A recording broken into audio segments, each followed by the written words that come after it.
Rape is a crime of war, and it should be considered, it has been considered so, and it should stop now, and proper security arrangements need to be put in place. And various organizations have noted that sometimes perpetrators have been redeployed as police officers.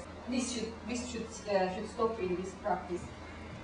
It is a crime of genocide and a crime against humanity. In relation to gender-based violence, it's very important to ensure attention to the multiple and urgent physical, emotional and psychological needs of rape survivors. And this includes, of course, the provision of a safe space to be able to talk about the experiences and traumas, and also tending to any injuries and providing counseling. Of course, there are services that are available already, but they are not being used necessarily by rape survivors. The report that had been issued by UNIFEM, again in March 2005, said that there was 2 women had been raped and 1 woman was hit on the head and her head was bleeding. The woman who was hit on the head was taken to the local clinic to be treated, and the 2 other women were treated within the community. So it's very important to encourage members of the community to use the available services. It's very important to address the women's gender-specific reproductive and sexual health needs, and particularly regarding sexually transmitted diseases, and particularly HIV. It's important also to recognize the importance of HIV as related to human security in general. It's important also to work with the local community to combat stigma and discrimination against rape victims. We see from the testimony of the woman from West Darfur I gave earlier on, that not only has she been raped and arrested by the police and actually fined for being raped, but also the local community had abandoned her, and this has not been the case at large, because again there are reports which reported back that some of the women who had been raped had actually been accepted back into the community. It is also very important to give specific attention to unwanted pregnancies resulting from the rape, what is called the Janjaweed children. If we look at the case of Southern Sudan, there had been incidents which had been documented of women refusing to nurse their babies, or sometimes even killing or abandoning these babies because those are children of the enemies. And children who resulted from rapes in Southern Sudan are now grown-ups and they face so many problems. And I think this was the same in Rwanda. Cases of infanticide had been reported at the time.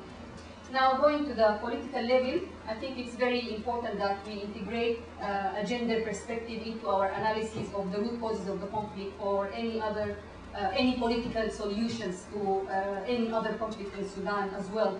And gender activists and women activists in Sudan have been arguing for that for a very long time. I mean by gender is the socio-cultural construction of sexual difference, of the difference between the sexes. And one of the documents that had successfully, or the process itself was successful in integrating, in raising gender issues and to some extent integrating a gender perspective into it, was the JAM process. Because before the reports were published, first of all, gender thematic area had been introduced and a gender strategy was put together. And if you go through the document, you will see very positive elements regarding gender issues.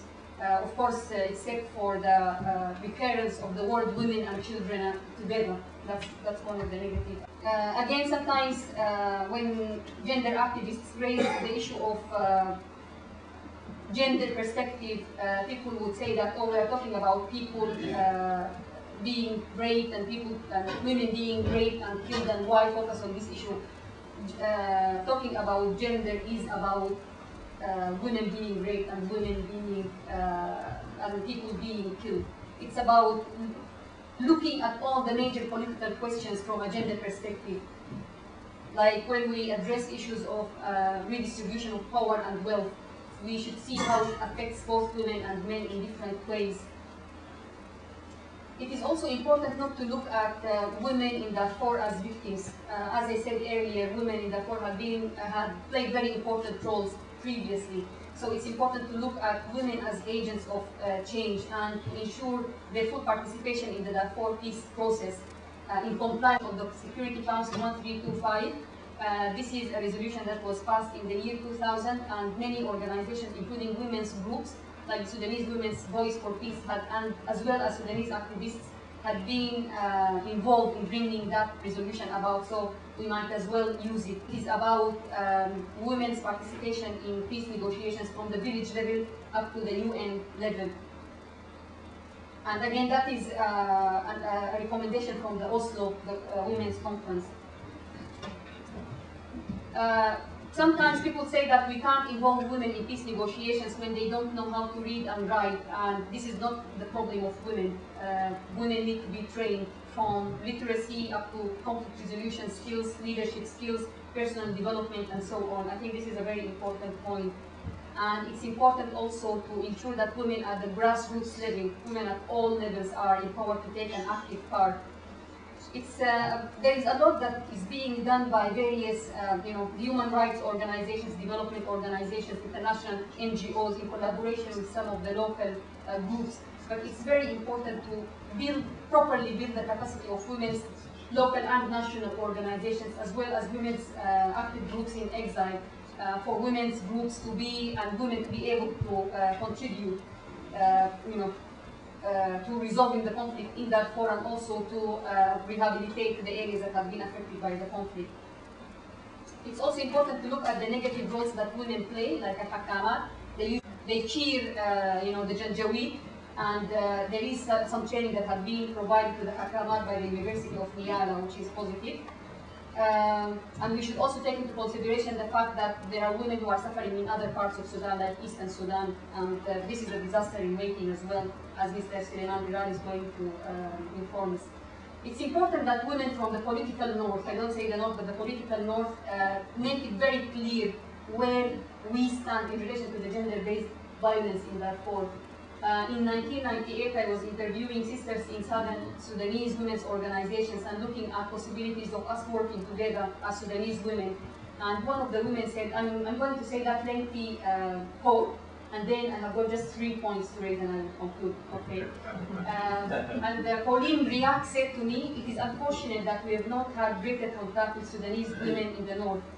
We have a problem as southern women with our northern sisters, because for us, war is war and death is death. And we feel that all of us as nationals should condemn all killings, full stop. But it was sad for us that our northern sisters said nothing about the war. They made no outcry that we heard of about the war when our children or husbands were being killed in the south. The only time that concern started coming about was when northern men began to be killed. That was 1 year after the Darfur massacre and after the women's MDA demonstrated in Khartoum against forced conscription of young men in Khartoum. For us, we have a serious problem, and it tells us in principle that the ideology and the socialization of northern women is probably no different from the socialization of northern men, which I started out by saying that it's a racist ideology, one of inferiority and superiority, where those who consider themselves Arabs feel that non-Arabs is a lesser person who deserves to be, wiped out of the face of the earth. I'm really pointing out that this is not a new phenomenon that came with the NIF. It is a reality of Sudanese history.